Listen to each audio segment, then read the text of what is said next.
Maswera siyana kunzvibokoswa muri kwakasiyana. Tati futi zvakare tidzoke tibate futi zvakare chimwe tikontinue nechidzidzo chatakasiya last time. Musoro futi zvakare wenyaya unoti kwete mabasa angu asi chimiro changu, part 2 ndiye tobata nezvayo. Last time takaita part 1, nhasi takuita part 2 yechidzidzo chedu chinoti kwete mabasa angu asi chimiro changu. Ndofunga mukarangara chedzidzo chatakaita ichi part 1 takaona nekunzwisisa kuti dambudziko redu isusu chimiro chedu, tikaverenga kuna Varoma chapter 8 ichiedza kutsimbidzira pfungwa yedu. Mamwe mavhesi atakabata nezvawo aedza kutsikidzira kuramba achibata pfungwa yekuti dambudziko redu chairo mabasa dambudziko redu chairo chimiro chedu isu, kwete mabasa atinoita. Tikaona futi zvakare kuti zvatinoita hazvikwanisi kuchinja zvachose chimiro chatinonga tinacho, sezvo ingwe haikwanisi kuchinja mawara kana kuti muEthiopia kuti achinje skini yake, asi ibasa raMwari ravanoita iwo mbune pachawo rekutishandura, rekutibvisa munyama nekutiisa mumweya. Zvatinoita hazvikwanisi kuita sei?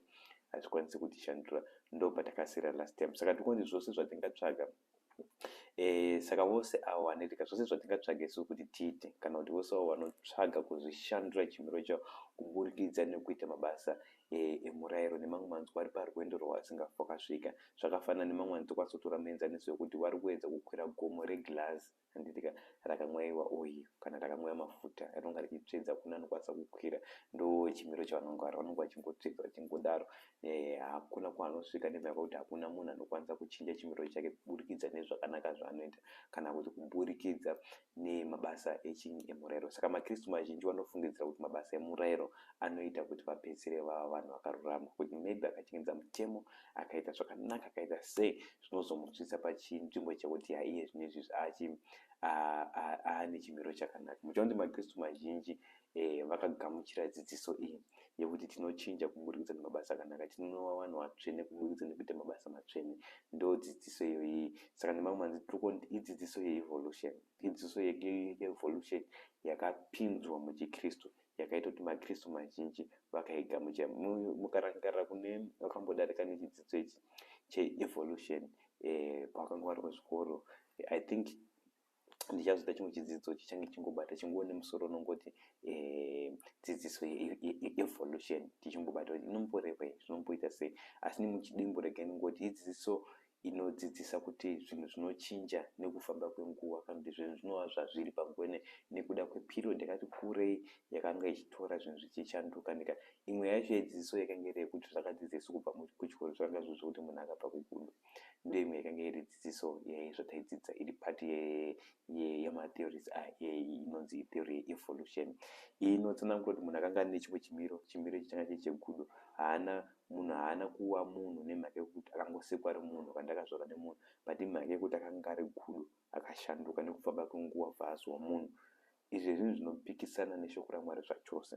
Dzidziso iyi idzidziso yenhema, haina kana vhesi rimwe chete rinotsigira. Tese tinoziva nekunzwisisa kuti Mwari is a creationist, handitika, he is not an evolutionist. Mwari is a creationist. Mwari anosika chinhu chotowapo, ende chinhu chimwe nechimwe chakasikwa nechimiro chacho, chakasikwa nenecha yacho sezvachitongori. Mukaenda kuna Genesis 1 chapter 1 yese inobva yatotsanangura pamusoro pekuti Mwari akasika miti yaifanira kuzobereka masidzi, yaifanira kubereka zvibereko zvizobereka masidzi aya aifanira kuzobuda aine futi same muti iwoyo. Kana kuti huku yakasikwa itongori huku yaifanira kuzozvarawo chinyi, yaifanira kuzokandira mazi, aifangobudawo futi chinyi, huku chimwe nechimwe chaifanira kuzoproducer after its kind. Chaifanira kuzi munhu futi zvakare akasikwa nofananidzo yaMwari, pakasikwa futi zvakare mukadzi, kanzi munhu aifanira kuzoti wazvara newawanda, asi chaizvara wakanga wari wanhu, kwete kuti munhu pane kwaakabva kugudo, kwete. So theory iyoyi inopikisana nemaprinciples akalewa mukati meEden kandi inopikisana nedzidziso dzatinowana kubva mukati meshoko raMwari. So theory iyi pane dzimwe dzidziso dzirimo, kana kuti pane dzimwe nheyo dzakatorwa kubva patheory yeevolution dzikatorwa dzikaiswa futi zvakare muchikristu. Yandotsanangura nezvayo nhasi ndeyekuti munhu anochinja kuva munhu wakaipa kuti ave munhu wakanaka kuburikidza nekufamba kwenguva, uye futi zvakare kuburikidza nekuramba achiita mabasa akanaka, obva achinja chimiro chake kubva muchimiro chakaipa oenda muchimiro chakanaka. Iyi idzidziso isingatsigirwi nebhaibheri zvachose. Hakuna munhu anokwanisa kuchinja chimiro chake kuburikidza nenzira yemabasa anoita. tose tinozvarwa tiri muzvimiro zvatiri, sezvo takadzidza kuti munhu anopinda munyama kuburikidza nekuti akazvarwa anofanira kutozvarwa munyama, ndokuzvarwa kwekutanga. Ende takabata futi ukazviti munhu akazvarwa munyama, munhu arikuzvarwa asingona mweya Mwari. Mukabata chidzidzo chatakaita chekutanga part 1 ndozvachangotsanangura zvakare. Saka isusu tikati panapa munhu anopinda mumweya, kwete kubudikidza nemabasa emweya uri kuita, kwete, asi kuburikidza nekuti wazvarwa nomweya, wapinda mumweya, wazvarwa naKristu, handitika, wapinda mumweya, wakuchikwanisa kuita mabasa emweya nemake kuti ndozvavava, handitika. So ndozvatakadzidza mudzidzo chapfuura. Saka panapa hatisi kuti vanhu vakaipa, handitika, hatisi kuti munhu akaipa nemhaka yekuti ari kuita mabasa akaipa. Hakuna munhu akaipa nemhaka yekuti anoita mabasa akaipa. Munhu akaipa nemhaka yekuti ane chimiro chakaipa, akazvarwa akaipa, akazvarwa ari munyama, saka akaipa nekuda kwezvaari, kwete kuti akaipa nekuda kwemabasa akaipa aari kuita. Uye futi zvakare the opposite the same, kuti hakuna futi zvakare munhu anonzi munhu akanaka nemhaka yekuti ari kuita mabasa akanaka. Munhu anonzi munhu akanaka nemhaka yekuti akazvara pazvo, akagamuchira upenyu hwakanaka, unova upenyu hwaKristu. Kana nekuda kuti akagamuchira upenyu, akunzi munhu akanaka nemhaka yekuti upenyu huri mari, upenyu hwakanaka, upenyu hwaMwari, saka akunzi munhu akanaka nekuda kwaizvozvo. Saka kwete nemhaka yekuti nezvaanoita. Tikapedzisira takuti munhu akanaka nekuda kwemabasa akanaka akaita, takutora mamwe mapenzi, takutora dzimwe dzidziso dzeevolution todzidzisa futi zvakare muchiKristu. Kana kuti munhu akaipa ari kunzi akaipa nemhaka yekuti ari kuita mabasa akaipa, kwete. Munhu akaipa nemhaka yechimiro chake chakaipa. Zvakaipa zvaari kuita kumanifestwa kana kuratidzwa kwechimiro chake chaanacho. Chinonyanya kubata zvakanyanya icondition yemunhu. Ndozvatakabata futi zvakare tikaona pana John chapter 3 pavhesi 6 yaiti chakaberekwa nenyama inyama uye chakaberekwa nemweya. Tikati tiri munyama nemhaka yekuti takazvarwa tiri munyama. Takatarisa Kristu, munhu anopinda munyama kuburikidza nenzira yakuzvarwa, kwete kuti nemhaka yezvatingafungidza nezvazvo kana nemhaka yemabasa atinoita, kwete, asi ndikubudikidza nenzira yakuzvarwa. Uye futi zvakare munhu anopinda futi mumweya, kwete nemhaka yekuti aita mabasa emweya kana aita mabasa akanaka, but anopinda mumweya nemhaka yekuti azvarwa naKristu, handitika. So ndopfungwa iripo, ndonzira yatikuona nayo, which means tose tinozvarwa in need of new birth. Tose tinozvarwa tichifanira futi kuzvarwa patsva, handitika. Tose tinozvarwa in need of new birth. Ndonyaya yatakadzidza nezvo. Saka ndachida kuti tiverenge futi zvakare kubva mubhuku raJohani chapter 3 pavhesi 3 tinoti tinoti kudini, tichiedza futi zvakare kutsigira pfungwa dzadzo tibate nezvazo kuti salvation yedu haisi mumaoko edu, asi iri mumaoko aMwari. Hatiponeswi nezvatinoita, asi tinoponeswa nekuda kweupenyu hwaKristu hwatinonga takagamuchira. Kana kuti in short, tinoponeswa nekugamuchira Kristu mukati meupenyu hwedu chete. Ndiyo yega nzira inotiponesa yatinowana kuburikidza nekutenda maari. So panapa ngativerenge John chapter 3 pavhesi 3 tinzwe kuti inoti kudini.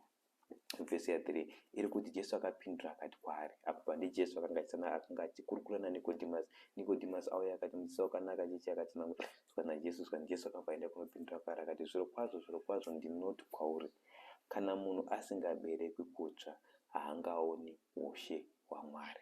Ndege ndidzokorodze futi, ndoda kuti mubate pfungwa iyi. Zvirokwazvo ndinoti kwauri, kana munhu asingaberekwi kutsva haangaoni ushe hwaMwari.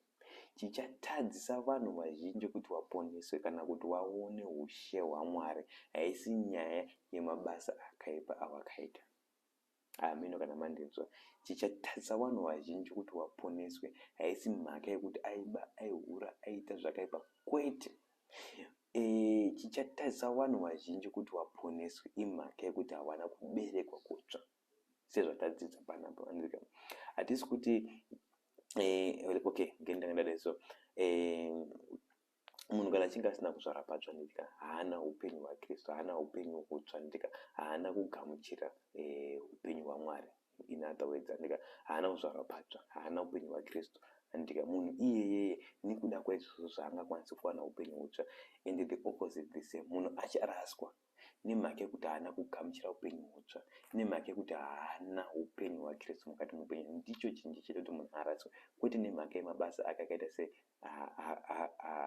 akaipa, nditika. So mabasa anoitwa nemunhu haasiwo anodetermina salvation yemunhu, haasiriwo anodetermina ruponeso rwemunhu, but chaanokwanisa chiti chaangatoita kuindicate, kwete kudetermina. Chinodetermina istate yemunhu, kana chimiro chemunhu, kana ane upenyu hwakaita sei, ane upenyu hwakaparadzana naKristu kana ndi upenyu hwaMwari huri kuwanika mukati muupenyu hwake. Ndicho chinhu chinodetermine ndika. Saka hazvikwanisike kuti munhu aponeswe kuburikidza nekuita mabasa akanaka, nekuti dambudziko rake hakusi kuita mabasa akaipa, dambudziko rake kushaika kweupenyu hwaKristu, which means chinomuponesa kubva mudambudziko iri kuwana upenyu hwaKristu. Saka mabasa emurayiro haaponesi munhu. Hakuna munhu anokwanisa kuponeswa kuburikidza nekuti aita zvakanaka. Hakuna futi zvakare munhu anokwanisa kubva munyama achienda mumweya kuburikidza nekuita mabasa akanaka. Kwete, munhu anokwanisa chete kubva mune chimwe chimiro achienda mune chimwe chimiro kuburikidza nenzira yekuzvarwa. Ndiritika. For example, rekendai so gudo harifi rakava tsoko. Hazvitoiti. Gudo igudo because akatozvarwa negudo. Even ndikaona magudo atinonga taona imhaka yekuti akazvarwa magudo, ende tsoko itsoko nemhaka yekuti akatozvarwa netsoko. Saka ndizvo zvakangofanana nazvo. Kana tiri muchimiro chenyama takatozvarwa titori muchimiro chakarasika, takazvarwa tiri muchimiro chakarasika, in other words kuti takazvarwa tiri munyama, titori separated from God, tisina mweya waMwari mukati muupenyu hwedu, sezvo takadzara last time. Kana tisingori muchimiro ichocho, tiri muchimiro chekuraswa. Saka tofanira kutozvarwa kuti tibve mukuraswa tienda mukuponeswa. How? Tibve murufu tichienda muupenyu. How? Kuburikidza nekugamuchira Kristu. Tofanira kuti tizvarwe futi patsva. Ndosaka panapa zviri kunzi naKristu, kana munhu asingaberekwi kutsva haagoni kuona ushe hwaMwari. Which means munhu kuti akwanise kuona ushe hwaMwari kuzvarwa patsva. Kuti munhu chichaita kuti munhu atadze kuona ushe hwaMwari kusazvarwa patsva. Chichaita kuti munhu akwanise kuona ushe hwaMwari kuzvarwa patsva. Muri kuzviona? Ndo zvinhu zvinodetermine. Zvatinozoita isusu zvaakuindicate. Kana wazvarwa patsva wabva hausisiri munyama wamumweya, waakuchita mabasa emweya. Mabasa aunoita ndiwo akuchiindicata kuti no uyu munhu akazvarwa patsva. Mabasa enyama aunoita anoindicata kuti zvakare kuti uyu munhu achiri munyama, uyu munhu achiri muchimiro chekuraswa, achiri muchimiro ichi chakarasika ichi, anoda kuti abve muchimiro ichi aende muchimiro ichi cheupenyu hutsva, agamuchire upenyu hutsva huri muna Kristu. Saka vanhu vazhinji vanofungidzira kuti nemhaka yekuti bhaibheri rinoti tichatongwa nemabasa, vanhu vazhinji makristu mazhinji vanobva vafungidzira kuti tichaponeswa nemabasa. Kwete, tichazoita futi zvakare chimwe chidzidzo change chibata pfungwa iyi. Ndapromise chabata nyaya yeevolution, chabata futi nyaya iyoyi kuti kana bhaibheri ichiti tichatongwa nemabasa, harisi kureva kuti tichaponeswa nemabasa. Handirika. Sezvo ndatsanangura kuti mabasa anoindicate, haadetermine. Chinodetermine state of existence, kuti ururarama une upenyu hwaKristu here kana kuti kwete. Chinodetermine upenyu hwaKristu. Kana uchirarama uchinge usina upenyu hwaKristu, hakuna salvation. Kana uchirarama uchinge usina kugamuchira Kristu, usina upenyu hwaKristu, Kristu azorarama mukati meupenyu hwako, hakuna salvation. Asi kana uchirarama wakagamuchira Kristu, Kristu achirarama mukati meupenyu hwako, there is salvation, wakatoponeswa. Ndo chinodetermine. Handitika. Saka ndo nyaya chinoda tibate nezvayo. Pane zvimwe zviso zvichazotera. Saka murayiro nemamwe manzi haukwanisi. Murayiro chaunoita, murayiro chaunokwanisa isusu kutipa mhosva pane zvinhu zvakaipa zvatinonga taita. Ndo zvaunokwanisa kuita. Unotipa mhosva pane chataita, asi haukwanisi kutiponesa kubva pachivi chataita ichocho. Muri kubata? Murayiro unotipa mhosva pamusoro for example, murayiro unoti usaba, ini ndobva ndaba, which means ndane mhosva yekuba. Murayiro unoti usaba, saka ndane mhosva based nemurayiro. Handitika. Asi haukwanisi kundiponesa kubva pakusaba. Amen. Kana mubata pfungwa yangu, haukwanisi kundiponesa kubva pachivi chekuba chandaita sei, chandaita. Saka sezvo taona kuti dambudziko redu nderechimiro. Handitika. Dambudziko redu nderechimiro uye tinotozvarwa futi tinacho. Saka mutemo uyu, mutemo haupi mhosva. Handitika. Hautipi mhosva nemhaka yekuti tiri munyama. Hakuna munhu anopiwa mhosva nemutemo nemhaka yekuti ari munyama. Mutemo unopa mhosva, unotipa mhosva nemhaka yekuti tiri kuita mabasa enyama kana kuti tiri kuita mabasa akaipa. Saka mabasa enyama ndo anopikisana nemurayiro. Handitika. Saka tichinge taita zvakaipa taakupiwa mhosva. Saka mutemo haukwanisi kutipa mhosva nekuda kwekuti tiri munyama, asi unotipa mhosva nekuda kwekuti tiri kuita mabasa enyama, which means mutemo unoemphasize kana kuti unoita kuti unofokasa zvakanyanya nemabasa kwete nechimiro chako. Saka mutemo haubvunze kuti chimiro chako chakaita sei. Haubvunze izvozvo kuti une chimiro chakaita sei, chimiro chako chakaipa, chimiro chako chakanaka. Mutemo haubvunze. Mutemo haubvunze chimiro chemwoyo wako. Unobvunza kuti waita sei, chii chawaita.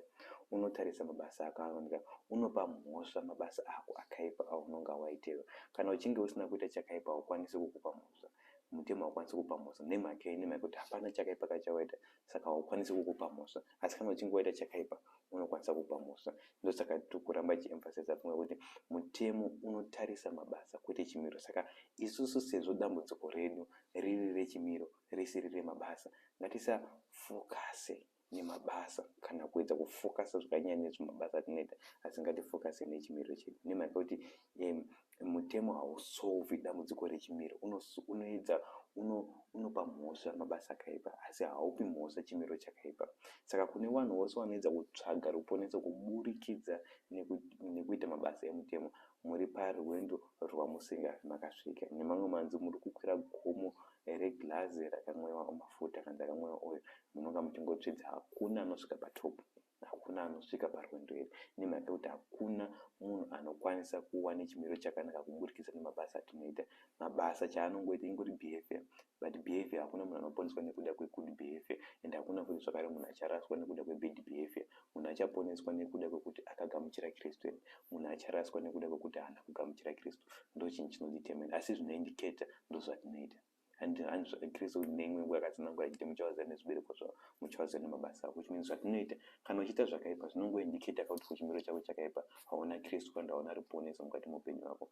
Saka mutemo unoita futi zvakare kuti tizvimezhe, unoita kuti tizvimezhe takatarisa mabasa edu isusu kwete chimiro chedu. Hakuna munhu anotora mutemo oisa apapa oedza kuzvimezha achimeza chimiro chake, kwete unomezha mabasa ako, because mutemo unoti usadai usadai usadai usadai. Hauna kuti usawa munhu wakaipa. Mutemo haurambidzi munhu, mutemo haudzivisi munhu kuti asava munhu akaipa, unodzivisa munhu kuti asaita mabasa akaipa. Saka ndo basa ravo. Saka mutemo unofokasa nezvinhu zvinooneka zvatinoita, asi hauzobati dambudziko mungu dambudziko redu. Ndosaka muchaona Bhaibheri kazhinji rinoemphasize pfungwa yekuti hatiponeswi nemabasa edu atinonga taita, hatiponeswi nezvatinonga taita, asi tinoponeswa nani? naKristu. Ndokurudzire futi zvakare kuti muone chidzidzo chine musoro unoti upenyu muna Kristu. Ndichazoisa lingi pakupedzisira, munongokilika lingi munofamba tione ipapo, mukangokilika lingi rinobva kubudisirai, so richazobuda pakupedzisira. Saka muchaona kuti kana tikada kuramba tichizviera nemabasa edu atichaita, ticharamba tiri panzvimbo imwe chete, nemhaka yekuti mutemo haugoni kushandura mwoyo wemunhu, asi haugoni kushandura mwoyo wemunhu kana kupa munhu upenyu. Hakuna munhu anogamuchira upenyu kuburikidza nenzira yemutemo. Hakuna mutemo unopa upenyu, hakuna mutemo unokwanisa kushandura chimiro chemunhu. Mutemo changakwanisa kuita kukurambidza kuita unhu hwakaipa, nemhaka yekuti mutemo unoti usa. Mutemo uri against unhu hwakashata chete. Ndo chega chaunokwanisa kuita kuti condemn, kuti isusu tive nemhosva. Kana tichinge tazova nemhosva, taakuchiziva kuti toita sei. Saka naPauro unotitungamira kuna Kristu, it's our school master to bring us unto Christ. Kana takuitora on individual level, kana takuitora personally, takubata nyeri pana Galatians chapter 3, although chapter 3 inobata first and second covenant, ichiti mutemo the first covenant yakatitora ikatisa kuna Kristu, tichazonge takubata mabhuku avo, takuzobata nezvayo. But pane mwedziso yedu tibate nezvayo yatinokwanisa kuwana futi zvakare, inotsigira futi zvakare kuti hakuna upenyu hwatinokwanisa kuwana kumutemo. Mutemo haukwanisi kupa upenyu. Upenyu tinowana kuna Kristu, ndiye upenyu, Kristu ndiye kumuka noupenyu. Akatsanangura kuna John chapter 3, so John chapter 14 verse 6 achiti ndini upenyu. Pachapter 11 achitsanangura futi zvakare kuna Martha achiti ndini kumuka noupenyu, handikapanga kuda kumutsa Nazareth. Saka Kristu ndiye kumuka noupenyu, kwete kuti mutemo. Kana uchida zveupenyu ngatiende kuna Kristu. Asi kana uchida kuziva kuti zvauri kuita zvakaipa here, zvakanaka here, kana zvakaipa, kana uchida kuziva zvauri kuita zvakaipa here, enda kumutemo ndoonokuudza kuti izvi zvakaipa izvi. Asi kana uda zveruponeso, enda kuna Kristu, nemhaka yekuti ndiye ruponeso, ndiye anopa ruponeso. Ngatimboerenge futi zvakare kuna vaGalatia chapter 3 verse 21, tinzwe kuti inoti kudini. Inoti, ko murayiro unorwisana nezvipikirwa zvaMwari here? Haizva, nokuti dai vakanga vakapiwa murayiro waigona kuraramisa. Zviro kwazvo kururamiswa kungadai kwakabva kumurayiro. Muchaona panapa pfungwa iri kudzoguswa naPauro ndekuti murayiro haurwisani nechipikirwa chaMwari. Kuna murayiro unorwisana nechipikirwa chaMwari, kwete. Vana Pauro hazviti, nokuti vakanga vakapiwa, nokuti dai vakanga vakapiwa murayiro waigona kuraramisa, dai kwaive nemurayiro waigona kupa life, waigona kupa upenyu, dai kwai kune hanzi zviro kwazvo kururamiswa kana kuti kururama kungadai kwakabva kumurayiro. Ndo point yari kuedzobvisa, which means mutemo haukwanisi kupa upenyu. Andika upenyu tinowana kuna Kristu ndiye tsime roupenyu. Tsime roupenyu hausi mutemo asi ni Kristu. So ndo point yari kuedza kubudisa. Saka nemamwe manzwi hatiponesi kwete nemabasa angu asi chimiro changu, ndo dambudziko. Saka upenyu tinowana kuburikidza chete nekugamuchira chimiro chitsva, kuburikidza nekugamuchira Kristu, nekugamuchira upenyu hwaKristu nekuzvarwa patsva, ndo chinotiponesa. Mabasa angu zvachose haakwanisi kuumba upenyu hwaMwari. Hatiumbi upenyu uyu hutsva kana hatiumbi upenyu hwaMwari kuburikidza nezvatinoita. Kwete, mabasa emurayiro haakwanisi kutipa upenyu hutsva. So rimweni futi vhesi zvakare rinetsa futi kutsikira pfungwa imwe chete, it's Galatians chapter 2 verse 16 inoti zvatinoziva kuti munhu haaruramiswi nemabasa omurayiro nditika asi nokutenda kuna Kristu Jesu. Sesuwo takatenda kuna Kristu Jesu kuti tiruramiswe nokutenda kuna Kristu Jesu, tirege kururamiswa nemabasa omurayiro, nokuti hakuna nyama icharuramiswa namabasa omurayiro. Muchiona futi zvakare kuti pfungwa iri kuedza kubudiswa panapa naPauro ndeyekuti kunyange tikaita zvakanaka sei, hatifi takaruramiswa, hatifi takava vanhu vane chimiro chakarurama. Nditika nekuda kwezvatinoita, hatiruramiswi nekuda kwezvatinoita. Mabasa omurayiro haaruramiswi, asi tinoruramiswa nekuda kwekutenda kuna Kristu Jesu. Hanzi kuti tiruramiswe nekutenda kuna Jesu Kristu. Hanzi tirege kururamiswa nemabasa omurayiro, nokuti hakuna nyama icharuramiswa nemabasa omurayiro. Saka nemamwe manzwi kana achinzi hakuna nyama icharuramiswa nemabasa emurayiro, point iri kuedza kubudisa ndekuti hakuna munhu mumwe chete, kunyange nemumwe chete zvake, acharuramiswa nekuda kwemabasa emurayiro. Nekuda mabasa emurayiro nekuti anotsigira zvakanaka achipikisana nezvakaipa. Hakuna munhu achaponeswa nekuda kuti aregedza kuita zvakaipa. Nemamwe manzwi ndozviri kutsanangwa naFesi panapa. Hakuna munhu achaponeswa kana hakuna munhu acharuramiswa nekuda kwekuti aregedza kuita zvakaipa. Ndizvo zviri kutsanangwa neBhaibheri. Hakuna munhu achaponeswa nekuda kwekuti acharuramiswa nekuda kuti aita zvakanaka.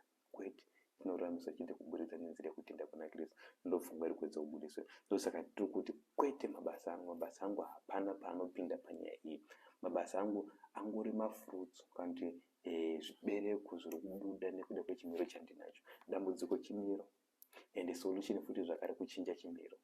Chinochinjika sei? Ndofanira kuzvara patsva, ndofanira kugamuchira upenyu hutsva, ndofanira kugamuchira Kristu, ndofanira kutenda kuna Kristu ndomugamuchira. Ndoyega solution yandinokwanisa kuwana. Mutemo hapana chaunokwanisa kuita. Mutemo haupi mhosva chimiro changu. Mutemo haundibvunzi kuti mwoyo wako wakaita sei, unobvunza kuti unhu hwako hwakaita sei.